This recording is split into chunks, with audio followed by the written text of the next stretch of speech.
Bismillahirrahmanirrahim. Assalamualaikum warahmatullahi wabarakatuh. Perkenalkan, kami dari kelompok 7 yang beranggotakan 3 orang. Nama saya Yulia Nur Aini, kemudian rekan saya Inang Sinarwati dan Arbaiyah.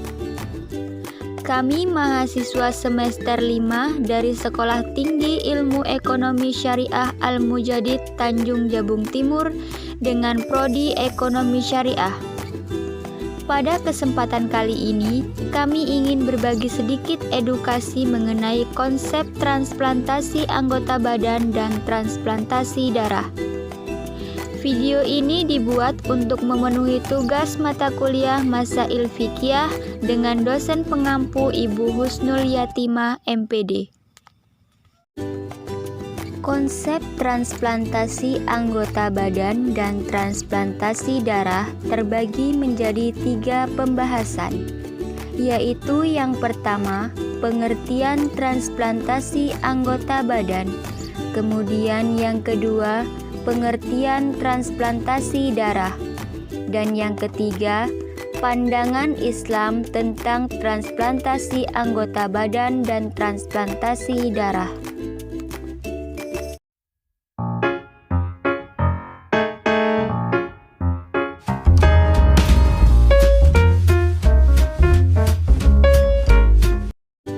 Transplantasi anggota badan atau yang sering disebut dengan pencangkokan adalah proses pemindahan organ tubuh yang sehat untuk menggantikan organ tubuh yang tidak sehat dan tidak berfungsi dengan baik, yang ketika diobati dengan menggunakan prosedur medis biasanya sudah tidak ada harapan untuk sembuh bagi penderitanya. Ada 3 pihak yang terkait dengan transplantasi anggota badan. Yang pertama, donor atau yang sering disebut dengan pendonor, yaitu orang yang mendonorkan anggota tubuhnya yang masih sehat untuk orang lain yang sakit dan membutuhkan donor. Kemudian yang kedua, penerima donor, yaitu orang yang menerima organ tubuh dari pendonor yang disebabkan oleh suatu kelainan atau penyakit yang mengharuskannya menerima donor. Dan yang ketiga, tim ahli, yaitu para dokter yang menangani operasi transplantasi dari pihak pendonor ke pihak penerima donor. Berdasarkan adanya donor, transplantasi dapat dibagi dalam 3 jenis, yaitu yang pertama, donor dalam keadaan sehat. Dalam transplantasi anggota badan, diperlukan adanya pemeriksaan kesehatan baik pendonor maupun penerima donor. Kemudian yang kedua, donor dalam keadaan koma. Dalam transplantasi anggota badan, jika pendonor dalam keadaan koma atau tidak ada lagi harapan untuk sembuh, maka dibutuhkan alat bantuan pernapasan khusus seperti oksigen. Dan yang ketiga, donor dalam keadaan meninggal. Dalam transplantasi anggota badan, organ tubuh yang dicangkokkan dari donor yang sudah meninggal harus diperhatikan daya tahan organ yang ingin diambil. Apakah organ tersebut masih berfungsi dengan baik atau tidak?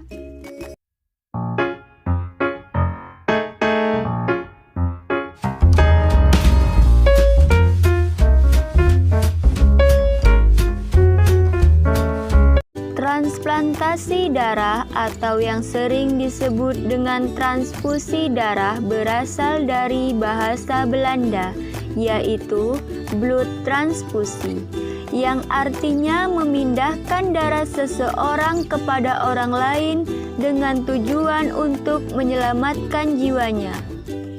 Secara umum, transfusi darah adalah proses memasukkan cairan darah dari seseorang yang disebut pendonor ke dalam sistem peredaran darah orang lain yang disebut penerima donor. Sedangkan golongan darah itu sendiri terbagi menjadi 4 jenis, yaitu golongan darah A, B, AB, dan O. Ada beberapa syarat untuk menjadi pendonor darah, yaitu yang pertama, usia 17 tahun hingga 60 tahun. Yang kedua, denyut nadi teratur sekitar 50 hingga 100 kali per menit. Yang ketiga, berat badan minimal 45 kg. Yang keempat, hemoglobin perempuan minimal 12 gram dan pria minimal 12,5 gram. Yang kelima, temperatur tubuh 36,5 hingga 37,5 derajat Celcius. Yang keenam, penyumbangan darah per tahun paling banyak 5 kali dengan jarak 3 bulan.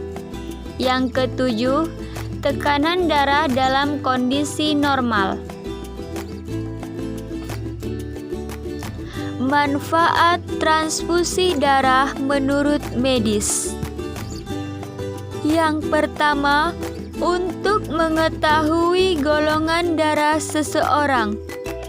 Yang kedua, untuk mengetahui tekanan darah secara berkala. Yang ketiga, dapat memperbaharui darah yang ada di tubuhnya. Yang keempat, mengganti sel-sel darah merah yang telah bermetabolisme secara teratur. Yang kelima, menjadi sarana amal bagi yang sedang sakit, kecelakaan, operasi, dan lain-lain. Yang keenam, orang yang aktif donor darah jarang diserang penyakit ringan maupun berat. Yang ketujuh, dapat memeriksakan diri secara rutin mengenai tensi darah, kebugaran, dan gangguan kesehatan lainnya. Kedelapan, mencegah stroke, dapat tidur dengan nyenyak, dan nafsu makan meningkat.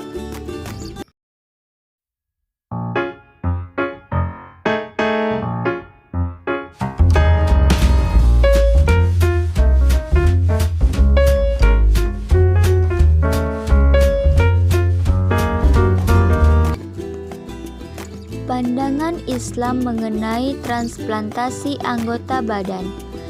Majelis Ulama Indonesia menyatakan bahwa hukum transplantasi anggota badan dibolehkan selama hal tersebut sesuai dengan syariat Islam.